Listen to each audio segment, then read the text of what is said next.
आज खबरों की खबर में जो खबरें सबसे पहले लेके आया हूं उनका परिचय मैं आपसे करवा देता हूं और खबरों से आपका रूबरू कराने के लिए मैं रोज की तरह आपको अपनी इस वीडियो वॉल की तरफ लिए चलता हूं। ये बड़ी सी वीडियो वॉल आज क्या पिटारा लेकर आई है। इस इलेक्ट्रॉनिक वॉल को आप इसे खबर की दीवार के तौर पर मैं इसका नाम देना चाहता हूं, अगर आप लोगों की इजाजत हो तो।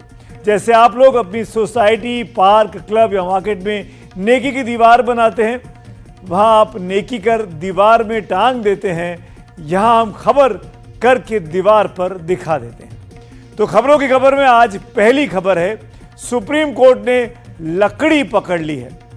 क्या कहेंगे आप, सुप्रीम कोर्ट के हाथ में लकड़ी कहां से लगी? तो मैं कहूंगा हाथ में नहीं, लकड़ी कोर्ट की आंख में आकर गड़ी है।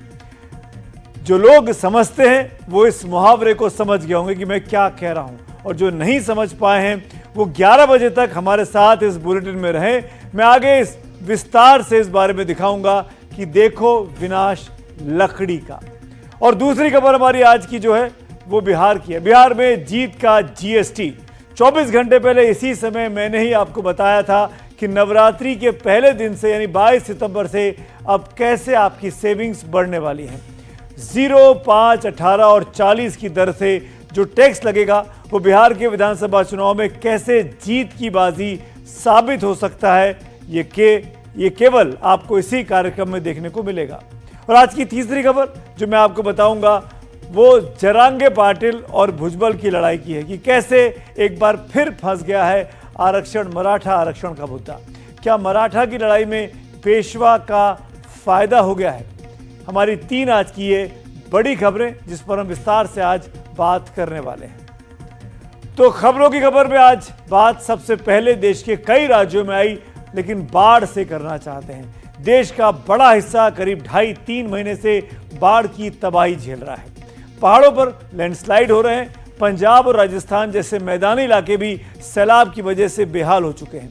बारिश से बदहाल इन हालात पर अब सुप्रीम कोर्ट ने आज संज्ञान लिया है। Chief justice B R. गवई की अगुवाई वाली 2 जजों की बेंच ने एक जनहित याचिका पर सुनवाई करते हुए बाढ़ को लेकर चिंता जाहिर की। सैलाब की उन तस्वीरों का जिक्र किया जिसमें बाढ़ में पेड़ के तने यानी ट्रंक्स, जो कि आप देख पा रहे हैं इन तस्वीरों में, नदी के पानी में बहते दिखाई दिए थे। ये वो तस्वीरें हैं जिन्हें देखा भले ही पूरी दुनिया ने, लेकिन इन लकड़ियों को पकड़ा सुप्रीम कोर्ट ने।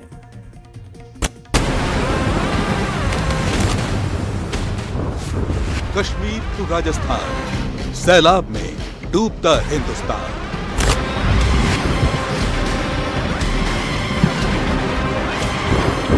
पहाड़ों पर बादल फाड़ तबाही, कैमरे पर लाइव गवाही।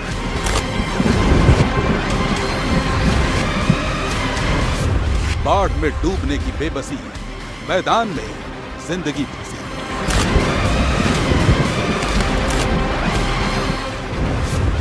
तबाही का कसूरवार कौन, सबने साथ लिया कौन?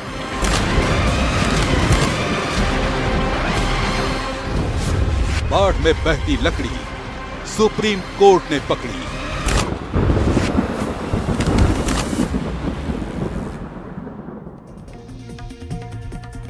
वाकई में 2-2.5 महीने से बारिश और बारिश की तस्वीरों ने बहुत ही मूड डिस्टर्ब किया हुआ है।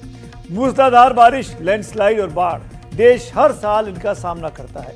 इस बार भी करीब 3 महीने से देश के कई हिस्से ये मार झेल रहे हैं। लेकिन मुश्किल ये है कि इन पर चर्चा तो होती है, लेकिन इस चर्चा का केंद्र बिंदु लगातार बदलता रहता है, तो चर्चा का फोकस भी हमेशा की तरह डिफोकस हो जाता है। जब किसी राज्य में तबाही आती है, लोग बेघर होते हैं, मौतें होती हैं, तो उसकी चर्चा होने लगती है। लेकिन जैसे ही किसी दूसरे राज्य में बादल फटा, लैंडस्लाइड हुई या फिर बाढ़ आई, तबाही मची, तो लोग पिछला हादसा भूल जाते हैं और नए हादसे पर बातें करने लगते हैं, उसको एनालाइज करने लगते हैं। जब इस तरह की कुदरती आपदाओं की वजह तलाशने की बारी आती है, तो एजेंसियां एक दूसरे पर जिम्मेदारी ट्रांसफर करने लगती हैं, टालने लगती हैं। सरकारें मुआवजा दे देती हैं और बात आई गई हो जाती है। हम मूल समस्या की जड़ में पहुंच ही नहीं पाते हैं। कहने का मतलब यह है कि तबाही की जड़ तक पहुंचने का काम कभी पूरा नहीं हो पाता। लेकिन सुप्रीम कोर्ट ने आज सैलाब में बहती इन लकड़ियों का जिक्र कर दिया। तो कहा बेशक नहीं हो, लेकिन एक तरह से बाढ़, बारिश और लैंडस्लाइड की तबाही के कारण और सबूत दोनों दिखा दिए। नदी में बहते पेड़ों का जिक्र कर कोर्ट ने जंगल के अवैध कटाई की बात की। देश की सबसे बड़ी अदालत का इशारा बहुत साफ है। पहाड़ से लेकर मैदान तक जो आपदा आ रही है, उसके पीछे पेड़ों की अवैध कटाई एक बड़ी वजह हो सकती है, जिसके असर से कहीं बादल फट रहे हैं तो कहीं मूसलाधार बारिश हो रही है। इसीलिए हम आपको इन राज्यों में बारिश का हिसाब पहले दिखा देते हैं। किसी भी क्षेत्र में सालाना औसत बारिश में साल दर साल काफी उतार चढ़ाव होता है। ये जानकारी भारतीय मौसम विज्ञान विभाग के डेटा पर आधारित है, यानी IMD के डेटा पर, जो मॉनसून यानी जून से सितंबर के आंकड़ों को भी शामिल करती है। हिमाचल प्रदेश में मॉनसून में औसतन 1600 मिलीमीटर बारिश होती है, लेकिन इस बार सामान्य से 68% अधिक बारिश रिकॉर्ड की जा चुकी है। उत्तराखंड में सालाना औसतन 1500 मिलीमीटर बारिश होती है। इस बार सामान्य से 9% अधिक बारिश अब तक रिकॉर्ड कर ली गई है।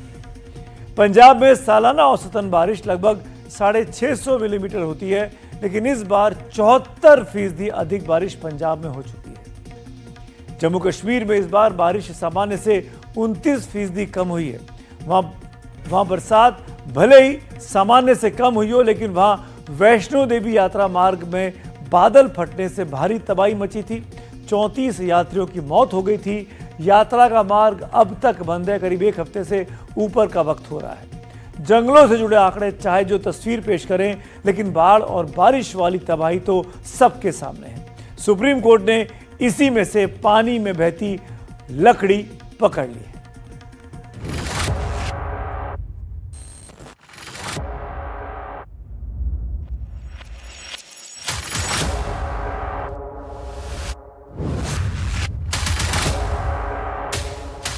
आप इस वक्त अपने टीवी स्क्रीन पर जो तस्वीरें देख रहे हैं, वो हिमाचल प्रदेश की हैं, सैलाब की हैं। लेकिन जिस सैलाब में पानी बहता है, उसी सैलाब में लकड़ियां बह रही हैं। वो भी इतनी ज्यादा कि पानी की सतह पर सिर्फ और सिर्फ पेड़ों के तने ही दिखाई दे रहे हैं। सवाल है कि इतनी लकड़ियां पानी में एक साथ कहां से आईं? क्या ये सैलाब की मार से तबाह हुए दरख्त हैं, या फिर इन्हें किसी ने काट कर पानी में बहाया? 24 जून को हिमाचल प्रदेश के कुल्लू जिले में बेहद कम अंतराल पर 4 जगह बादल फटे, जिसके बाद ऊंचाई वाले इलाकों में हुई मूसलाधार बारिश के चलते गड़सा घाटी में सैकड़ों टन लकड़ियां बहने लगीं और ब्यास नदी पर बने पंडोह डैम तक जा पहुंची। इसके बाद वन विभाग के कामकाज को लेकर सवाल उठने लगे। वन विभाग ने जांच बिठाकर आनन फानन में जिम्मेदार अधिकारियों और कर्मचारियों को क्लीन चिट दे दी। दावा किया गया कि ये लकड़ियां फ्लैश फ्लड के चलते टूटकर पंडोह डैम तक पहुंची थी। उस समय भले ही मामला रफा दफा हो गया, लेकिन कुदरती आपदा पर सुनवाई करते हुए सुप्रीम कोर्ट ने इन तस्वीरों का जिक्र किया तो ये एक बार फिर मौजू हो गई। एक जनहित याचिका की सुनवाई करते हुए सुप्रीम कोर्ट के चीफ जस्टिस BR गवई ने जो बातें कही, वो आपको दिखाते हैं। CJI ने कहा कि हमने उत्तराखंड, हिमाचल प्रदेश और पंजाब में भूस्खलन और बाढ़ देखी है। मीडिया में दिखाया जा रहा है कि हिमाचल प्रदेश में बड़ी संख्या में पेड़ों के तने बह रहे हैं। पहली नजर में ऐसा लगता है जैसे पेड़ों की अवैध कटाई हुई है। ये एक बहुत ही गंभीर मामला लगता है। हमने पंजाब की तस्वीरें देखी हैं। पूरे खेत और फसलें डूबी हैं। विकास और पर्यावरण के बीच संतुलन जरूरी है। चीफ जस्टिस ने ये बातें कहते हुए केंद्र सरकार की agency national disaster management authority यानी NDMA, हिमाचल प्रदेश सरकार, जम्मू कश्मीर सरकार, उत्तराखंड सरकार और पंजाब सरकार के नाम नोटिस जारी कर दिया। सुप्रीम कोर्ट ने 3 हफ्ते के भीतर इनसे जवाब तलब किया है। सुप्रीम कोर्ट जिस अर्जी पर सुनवाई कर रही थी, उसमें साफ साफ कहा गया था कि केंद्र और राज्य सरकारें तमाम मैकेनिज्म होने के बाद भी बाढ़ रोक नहीं पा रही। सरकारें हिमालयी क्षेत्र की इकोलॉजी को बचाने में भी नाकाम दिखी हैं। इन पर जवाब देने की बारी अब सरकारों की है।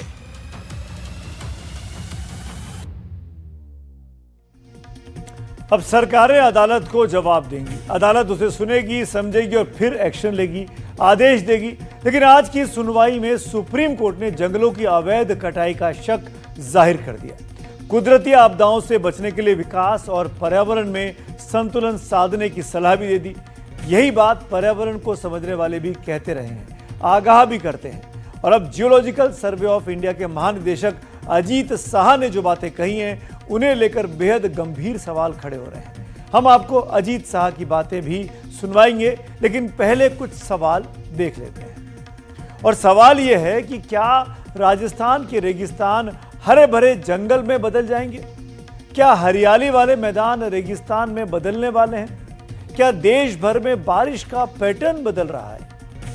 ये सवाल पर्यावरणविदों की बातों से उठे हैं और अजीत शाह की बातों में इन सारे सवालों के जवाब हैं। उन्होंने क्या कहा, वो एक देश के बहुत बड़े वैज्ञानिक हैं और वो ऐसा क्यों कह रहे हैं, आपको भी जरूर सुनना चाहिए। आइए अब आपको दिखा देते हैं। मौसम पहले जैसा नहीं रहा। There is distinct changes in the pattern of the weather. जहाँ पे बारिश पहले होता नहीं था, वहाँ पे बारिश होता है। चेरापूंजी को जाना जाता था कि हाईएस्ट रेनफॉल वहाँ पे होता है, आजकल होता नहीं है। राजस्थान में जो बारिश हो रहा है, कई सालों से हम देख रहे हैं, उससे ज़्यादा बारिश राजस्थान में हो रहा है। ऐसा लगता है कि वहाँ पे जो डेजर्ट है वो कभी ग्रीन बन जाएगा। और जहाँ पे बारिश नहीं हो रहा है, they may turn to be a desert. So whether it is global warming or some other factor, we can see that yes, the weather pattern is distinctly changing. And उसके साथ साथ हम ये भी देख रहे हैं कि there is increase in the number of cloud bursts.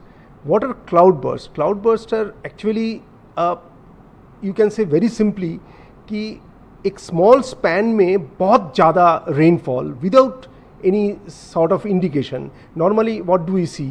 कि बादल छा रहा है और हमको मालूम है कि बारिश होगा।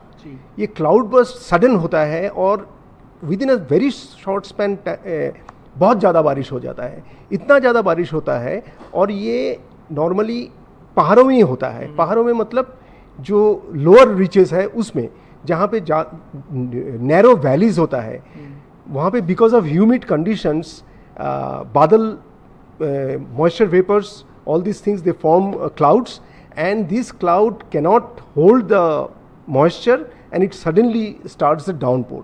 और उसी जगह पे क्या है, बहुत ज़्यादा सिल्ट, लूज मटेरियल पहाड़ों में है और वो सडन डाउनपोर से वो सारा लूज मटेरियल सिल्ट नीचे आ जाता है in a sudden span of time, in a very short span of time, which causes this type of havoc like what has happened in Dharali. और फिर हमारा जो अभी सारे जो नॉर्थ वेस्टर्न स्टेट्स हैं, जम्मू, हिमाचल प्रदेश, उत्तराखंड, हर जगह पे यही हो रहा है। तो मौसम की चाल बदल गई है। अजीत शाह पर्यावरण की जानकारी रखने वाले देश के जाने माने लोगों में से एक है।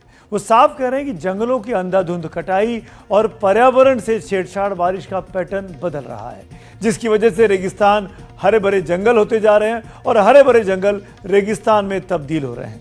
सवाल है कि क्या वाकई जंगलों की अंधाधुंध कटाई हो रही है? हम आपको हिमाचल प्रदेश, पंजाब, उत्तराखंड और जम्मू कश्मीर के वन क्षेत्र से जुड़े कुछ आंकड़े आपके सामने रख देते हैं। हिमाचल प्रदेश में साल 2009 में 14,668 वर्ग किलोमीटर में जंगल फैले थे। 2021 में ये 15,443 वर्ग किलोमीटर हो गया, यानी इसमें 775 वर्ग किलोमीटर का इजाफा हुआ। पंजाब में 2009 में 1,664 वर्ग किलोमीटर में जंगल थे। 2021 में यह आंकड़ा 1,847 वर्ग किलोमीटर हो गया, यानी इसमें भी 183 वर्ग किलोमीटर का इजाफा हुआ। अब बात उत्तराखंड की करते हैं। उत्तराखंड में 2009 में 24,495 वर्ग किलोमीटर में जंगल थे। 2021 में इसका दायरा घटा, ये 24,305 किलोमीटर रह गया, यानी 190 वर्ग किलोमीटर जंगल उत्तराखंड में कम हो गए। जम्मू कश्मीर की बात करें तो 2009 में 22,537 वर्ग किलोमीटर में जंगल हुआ करते थे। 2021 में इसका दायरा यहाँ भी घटा और 21,387 किलोमीटर रह गया, यानी जम्मू कश्मीर में 1,150 वर्ग किलोमीटर के जंगलों का, पेड़ों का नुकसान हुआ। यानी उत्तराखंड और जम्मू कश्मीर में तो जंगल घटे, लेकिन पंजाब और हिमाचल प्रदेश में जंगल बढ़े हैं और बाढ़ की मार चारों ही राज्य इस वक्त झेल रहे हैं। तो अब खेल वन क्षेत्र से जुड़े आंकड़ों में है या कुदरत के बदलते मिजाज का है, ये भी समझना जरूरी हो जाता है, क्योंकि सैलाब की मार जगह जगह तरक्की का रास्ता रोक कर बैठी है। इसीलिए आगे बढ़ने से पहले हम आपको देश भर में बाढ़, बारिश और लैंडस्लाइड की आज की 10 बड़ी तस्वीरें दिखा देते हैं।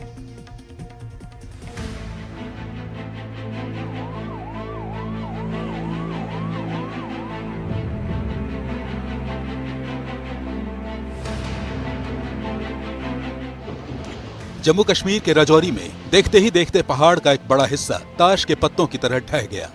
इस खौफनाक लैंडस्लाइड के बाद कश्मीर को जोड़ने वाला मुख्य मार्ग पूरी तरह से बंद हो गया।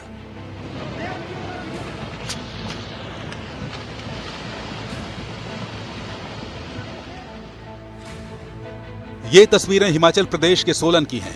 भारी बारिश के बाद शामती बाईपास का करीब 250 मीटर हिस्सा जमीन में धंस गया। जम्मू कश्मीर के अनंतनाग का हाल देखिए, सड़क के दोनों तरफ पानी। बाढ़ से हालात इतने खराब हैं कि लोग घर छोड़कर जा रहे हैं। फंसे लोगों को सुरक्षित जगहों पर पहुंचाया जा रहा है। डोडा में भारी बारिश के बाद हालात बेहद खराब हैं। डोडा पुल रोड लैंडस्लाइड की वजह से पूरी तरह से बंद हो गया है। बाढ़ ने इस इलाके में तबाही मचा रखी है।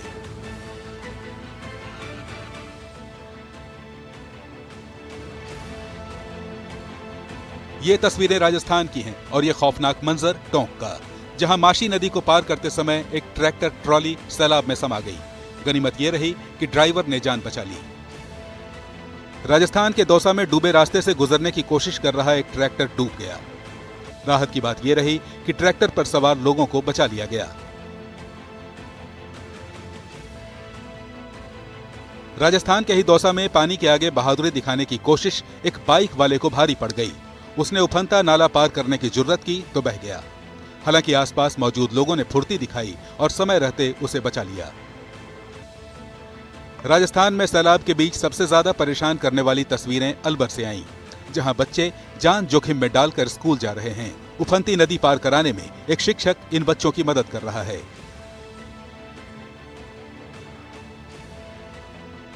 37 साल के इतिहास में पहली बार ऐसी खतरनाक बाढ़ देख रहे पंजाब का हाल भी कम डराने वाला नहीं है। रणजीत सागर बांध में पानी का दबाव इतना है कि इसके सभी 7 गेट खोलने पड़े हैं।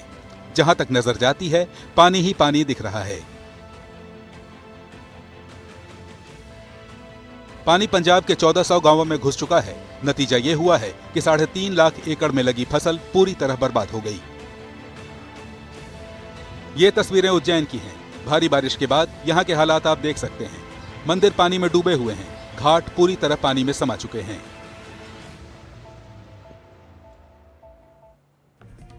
सैलाब ने कहां कहां कितना नुकसान किया आपने देख लिया।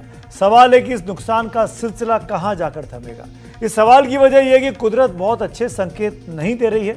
इसमें एक नहीं कई संकेत हैं। एक संकेत आया मनाली से, जहां बारिश और बाढ़ के बीच 3 दिन के भीतर 2 बार बर्फबारी इस सितंबर के महीने में हो चुकी है। ये दोनों तस्वीरें बर्फबारी की हैं। मेरे एक तरफ 1 सितंबर की तस्वीर आपको दिखाई दे रही है। उस दिन मनाली में इस साल की या इस मौसम की कह लीजिए बर्फबारी हुई थी, और दूसरी तरफ 3 सितंबर यानी कि 1 दिन पहले की तस्वीर है। मनाली में कल भी बर्फ गिरी। ये बर्फबारी देखकर वहां के लोग भी हैरान हो गए, क्योंकि वहां सितंबर के महीने में बर्फबारी कभी नहीं हुई थी। वहां पर बर्फ अमूमन दिसंबर से फरवरी के बीच ही पड़ती आई है। इसीलिए सितंबर के महीने में हुई ये बर्फबारी सबको चौंका रही है, और शायद इसीलिए वैज्ञानिक कह रहे हैं कि मौसम अपनी चाल बदल रहा है। सवाल है कि मनाली में मौसम की ये उल्टी चाल किस बात का इशारा कर रही है। इसका मतलब क्या है? क्या कुदरत कोई ऐसा संकेत देने की कोशिश तो नहीं कर रही जिसका दायरा मनाली से ज्यादा बड़ा हो? केदारनाथ धाम के ऊपर ग्लेशियर में हिमस्खलन की घटना सामने आई है। केदारनाथ मंदिर के ऊपरी भाग में हिमालय क्षेत्र से लगे चौराबाड़ी ग्लेशियर में भारी हिमस्खलन से एक बार फिर पर्यावरणविदों की चिंता बढ़ गई है। पिछले साल भी केदारनाथ धाम के ऊपर ग्लेशियर में हिमस्खलन हुआ था कि कई घटनाएं देखी गई थी। गुरुवार को सोशल मीडिया पर एक वीडियो वायरल हुआ जिसमें ग्लेशियर से भारी मात्रा में बर्फ टूटकर निचले इलाके में आता हुआ दिखाई दे रहा है। मुंबई अहमदाबाद हाईवे पर 15 किलोमीटर लंबा जाम लग गया। यह जाम वडोदरा शहर के पास जंबुवा ब्रिज पर लगा। इसके चलते पिछले कुछ घंटों से लोग ट्रैफिक में फंसे हुए हैं। इस ट्रैफिक में एम्बुलेंस भी फंसी है। जंबुवा से पुनियाद तक गाड़ियों की लंबी कतारें देखी गई। इस ट्रैफिक जाम के दृश्य ड्रोन कैमरों में कैद करके अब हम आपको दिखा रहे हैं। इस जाम के पीछे की वजह भी बारिश ही है। तेज बारिश, खराब सड़कें और वहां पर स्लो रफ्तार से चलता ट्रैफिक और फिर किसी गाड़ी का खराब हो जाना, ये अमूमन हो गया है लंबे लंबे ट्रैफिक जाम की वजह। अब एक और ट्रैफिक जाम की तस्वीर आपको दिखाता हूं। भारी बारिश की मार इस वक्त दिल्ली और एनसीआर के लोग भी झेल रहे हैं। सड़कों पर जाम से उनको रोज जूझना पड़ रहा है। आज भी दिल्ली और नोएडा की कई सड़कों पर भीषण जाम देखने को मिला है। दिल्ली के अफ्रीका एवेन्यू रोड पर गाड़ियों की लंबी कतारें दिखी हैं। वहीं नोएडा, ग्रेटर नोएडा एक्सप्रेसवे पर भी दिल्ली जाने वाले रास्ते पर कई किलोमीटर लंबा जाम लगा। ये दो तस्वीरें राजधानी दिल्ली और दिल्ली के आसपास के रहने वाले लोगों की दिक्कतों को दिखा रही।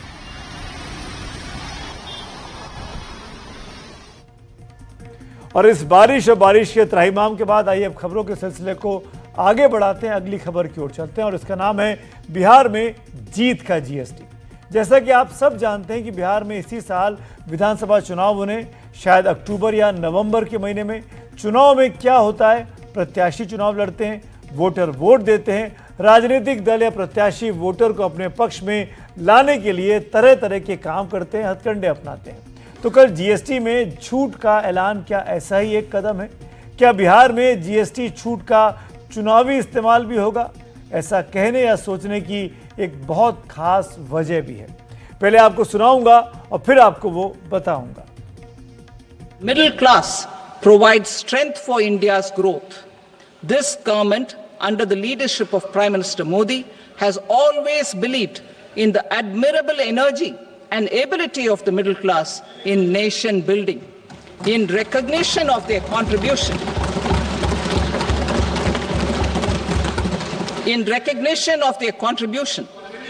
we have periodically reduced their tax burden.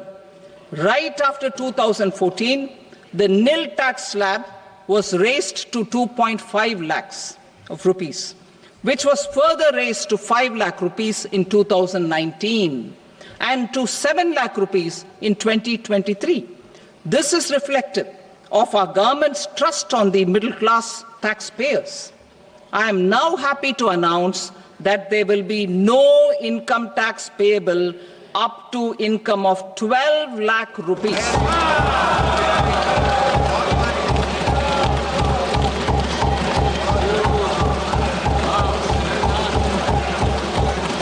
Common man and middle class items में there is a complete reduction.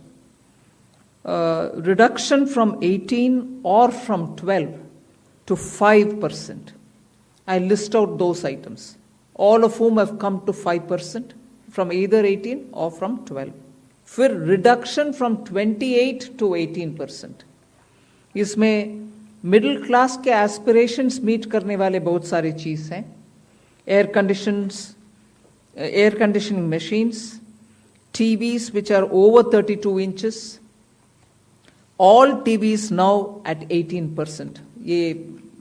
I want to underline, all TVs are now at 18%. Dishwashing machines, small cars, motorcycles equal to or less than 350 cc are all now coming to 18. तो सुना आपने निर्मला सीतारमण को। एक बयान 1 फरवरी का इसी साल का, दूसरा बयान कल का 3 सितंबर का। कुछ सिमिलैरिटी आपको लग रही है? नहीं लग रही है तो आइए आपको बताता हूँ, याद दिला देता हूँ। इसी साल 5 फरवरी को दिल्ली में विधानसभा चुनाव होने थे। 70 विधायक चुने जाने थे। बीजेपी यहाँ के चुनाव लगातार हार रही थी। आम आदमी पार्टी और बीजेपी के बीच कांटे की टक्कर दिल्ली विधानसभा में होती रही है, क्योंकि लोकसभा बीजेपी जीतती रही और विधानसभा आम आदमी पार्टी जीतती रही। उस चुनाव के पहले 1 फरवरी को राष्ट्रीय बजट आया। 12 लाख रुपए तक की कमाई को इनकम टैक्स से सरकार ने मुक्ति दे दी। चुनाव पंडितों ने ऐलान कर दिया कि अब चुनाव पलट गया है। नतीजे आए, आम आदमी पार्टी चुनाव हार गई, बीजेपी चुनाव जीत गई, जबकि आम आदमी पार्टी 2013, 2015 और 2020 का विधानसभा चुनाव बहुत भारी बहुमत से दिल्ली में जीतती आई थी। अब बिहार विधानसभा चुनाव से पहले जीएसटी का ये धमाका आया है, बम्पर इनाम आया है, तो सियासी समीकरण तलाशने वालों की नजर जीएसटी पर टिकना लाजमी हो गई है। अब मैं आपको अपनी थ्योरी के समर्थन में कुछ आंकड़े भी दिखाना चाहता हूं। दिल्ली में कुल वोटर थे 1,55,24,858, जिसमें 60% लोगों ने वोटिंग की, मतलब 93,14,915 ने वोट डाला। दिल्ली में करीब 50 से 60 लाख इनकम टैक्स पेयर हैं। दिल्ली में करीब 3,60,000 सरकारी कर्मचारी रहते हैं। कुल मिलाकर करीब 54 से 60 लाख वोटरों को बजट भाषण में इनकम टैक्स के नियमों में जो बदलाव किए गए थे वो सीधे तौर पर इससे प्रभावित हो रहे थे। इलेक्शन एक्सपर्ट्स ने माना कि इनके अलावा आयकर में छूट मिडिल क्लास के लिए भी काफी ज्यादा लाभदायक थी। छूट इकोनॉमी के लिए भले हानिकारक मानी जाए, लेकिन वोट के लिए हमेशा लाभदायक ही बताई जाती है। अब ये बिहार के मामले में कितनी सही बैठेगी ये भी समझ लीजिए। जीएसटी और भी ज्यादा सिंपल हो गया है, सरल हो गया है। जीएसटी के मुख्यतः 2 ही रेट रह गए हैं, 5% और 18%, 5% और 18%। और 22 सितंबर सोमवार, जब नवरात्र का पहला दिन है, और ये सारी चीजों का मातृशक्ति को संबंध तो बहुत ही रहता है, और इसलिए नवरात्रि के इस प्रथम दिवस पर जीएसटी का जो एक रिफॉर्म वर्जन है, नेक्स्ट जनरेशन रिफॉर्म किया हुआ, वो लागू हो जाएगा। जीएसटी छूट से होने वाले फायदे के नीचे पीएम मोदी ने एक बार फिर लकीर खींची। महिला, मिडिल क्लास और त्योहारों की खुशियों से इसे जोड़ा। वहीं दूसरी ओर बिहार में एनडीए ने बंद बुलाया। मुद्दा प्रधानमंत्री मोदी की मां का अपमान। अपमान उस मंच से हुआ जो राहुल और तेजस्वी के स्वागत के लिए बना था। मंच वोटर अधिकार यात्रा के दौरान बनाया गया था। इससे 2 दिन पहले बिहार की जीविका दीदियों के लिए एक बड़ा कार्यक्रम आयोजित हुआ था। प्रधानमंत्री मोदी ने वीडियो कॉन्फ्रेंसिंग के जरिए वहां भाषण दिया। 36 मिनट के भाषण में 98 बार अपनी मां का नाम लिया। ये लोग अब मेरी स्वर्गीय मां को, जिसका शरीर नहीं रहा है, जिसका राजनीति से कोई लेना देना नहीं है, ऐसी मेरी स्वर्गीय मां को भी अपने मंच से गालियां दिलवाने लगे हैं। मां को गाली देने वालों से कहना चाहता हूं, मोदी तो तुम्हें एक बार माफ कर भी देगा, लेकिन भारत की धरती ने मां का अपमान कभी बर्दाश्त नहीं किया है। मैं बिहार के लोगों से भी कहूंगा, इस अपमान की जवाबदेही तय करवाना बिहार के हर बेटे की भी जिम्मेदारी है।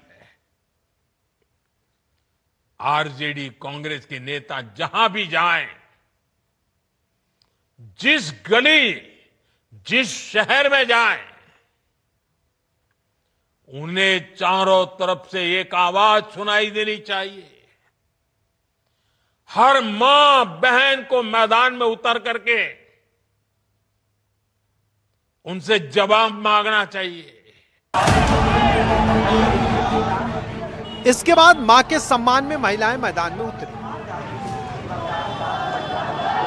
फिर उसके बाद महिला वित्त मंत्री ने जीएसटी में छूट का ऐलान किया। इससे होने वाली बचत का मुख्य फायदा महिला और मिडिल क्लास को जाएगा, ये माना जा रहा है। अब हम आपको चुनाव में मतदान के कुछ आंकड़े दिखाते हैं और आप उन्हें जीएसटी की छूट को ध्यान में रखकर देखिए। बिहार में 2010 विधानसभा चुनाव में 2,45,00,000 महिला वोटर थीं। 54.8 ने वोट दिया, जो कि पुरुषों के 51.1% से 3.5% ज्यादा था। 2015 के असेंबली चुनाव में 3,12,00,000 महिला वोटर थीं। 60.5 ने वोट किया, पुरुषों के 53.3% से करीब 7% ज्यादा रहा।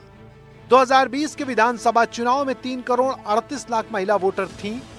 59.7 ने वोट किया, जो कि पुरुषों के 54.5% से करीब 5% ज्यादा था। सीडीएस लोकनीति के सर्वे के मुताबिक 2020 में 38% महिला वोट एनडीए को मिला। अपर कास्ट महिला का 59%, यादव महिला का 5%, अन्य ओबीसी महिलाओं का 63%, दलित महिला का 33% और मुस्लिम महिला का 6% वोट एनडीए को मिला था। ऐसा कोई नहीं है, 6 महीने के बाद प्रत्येक 6 महीने पे चुनाव है, और लोकसभा का चुनाव नहीं है। लोकसभा का चुनाव तो 1 साल पहले हो गया, फिर 6 महीना के बाद, इसके बाद कोई काम मोदी जी करेंगे तो फिर कहेगा कि बंगाल में चुनाव है, असम में चुनाव है, उसके 6 महीना के बाद। आपने सुना, सम्राट चौधरी साहब का जोर इस बात पर भी था कि जीएसटी छूट की घोषणा में बिहार के वित्त मंत्री को खास मौका दिया गया। उन्होंने इस बात को प्रमुखता से जोर देकर बताया भी। हम सब जानते हैं कि अगर महंगाई घटती है तो पैसा बचता है और बचत के इस्तेमाल से घर चमकता है। जब घर चमकता है तो किसके किसके चेहरे पर खुशी की लकीर सबसे गहरी होती है, ये भी बताने की जरूरत नहीं है। बिहार में जीविका दीदी मूवमेंट के बारे में आप सब ने सुना ही होगा, जिन्हें प्रधानमंत्री ने 10,000 रुपए देने का ऐलान हाल ही में किया है। इन जीविका दीदियों की संख्या करीब 1.25 करोड़ है। इन्हें मुख्यमंत्री नीतीश कुमार की सेना कहा जाता है। सरकार ने इन्हें पैरों पर खड़ा किया है। इनकी कमाई को भी जीएसटी छूट से सेविंग का आशीर्वाद मिला है और ये महिला वोट बैंक नीतीश कुमार की सबसे बड़ी ताकत रही है। शराबबंदी के बाद नीतीश कुमार को जो लगातार सफलता मिली बिहार में, उसकी वजह भी महिलाओं का ही वोट था। वैसे जीएसटी से सुधार से सरकार के खाते में 93,000 करोड़ का लॉस है। फिर जब रेट स्टेबलाइज करेंगे तो 40,000 करोड़ का लॉस रह जाएगा। फिर भी अगर महिला वोटर के घर में आई सेविंग, जीविका दीदी की बचत और नवरात्रि, दुर्गा पूजा, धनतेरस, दिवाली, छठ में लोगों की खुशियां दुगनी होकर वोट बैंक में बदली, तो फायदा एनडीए को बिहार के चुनाव में हो भी सकता है।